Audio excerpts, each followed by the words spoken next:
Thank you very much, Elise. Well, you know, a home like this is hard to forget, but sometimes it may feel like your memory isn't what it used to be. When you're a student, having great memory skills is important when it comes to recalling important information for, say, exams. So this morning in Better Grades, we are talking to Laura Lee Burgess of Oxford Learning in Halifax about improving your memory skills. Good morning. Good morning, Yeah, Heidi. this is important for a student, right? It is, absolutely. It's important for everybody, well, really. That's true. But yeah, especially for students when they're studying for tests and exams and trying to retain all that new information, very important. So memory is really about how we store information and then how we bring it back. And it is actually a skill that you can exercise. It is. Many people think they just don't have a great memory. It's really not something that you're born with. It's something that we really have to work on, like any other skill. So it's really important to build that skill and to focus on improving your memory in order to remember more. So there is some research that has shown some proven tips that will help, and the first thing it has shown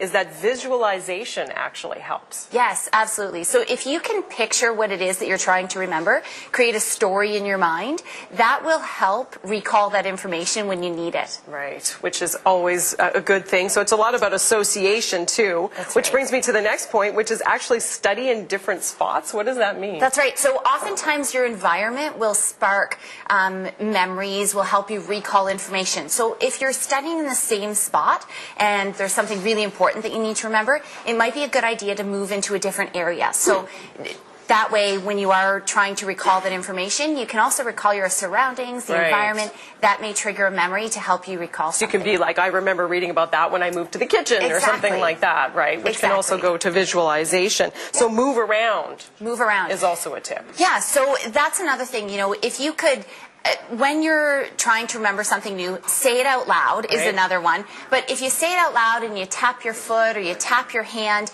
you know, sometimes we teach the kids to, you know, clap it out.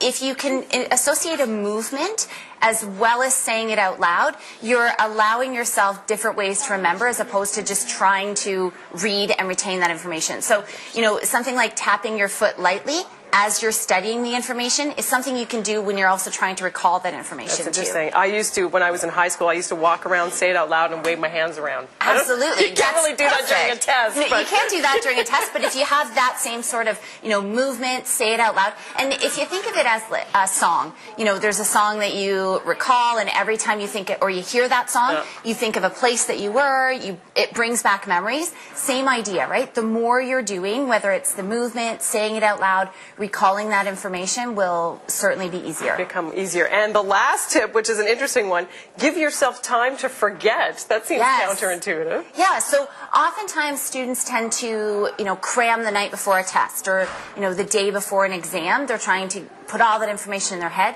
Well, exam day is not the time to figure out if you remember. So we always recommend, you know, study early, leave it for a couple of days and come back to it and see how much you forget. The stuff you forget is the stuff that you really need to focus on a little bit more. So reviewing that, you know, every couple of days before an exam leading up to a test, it will help you remember that information better, but also figure out what it is that you don't know well enough. So that you can work on that in particular. That's right. Thank you so much. You're welcome. For this, and thanks for hanging out with us. It's here at the Grand Prize Show Home. Isn't it sure. nice? We'll check out the walk-in closet later. Yes. It's the size of an actual bedroom. It's very exciting.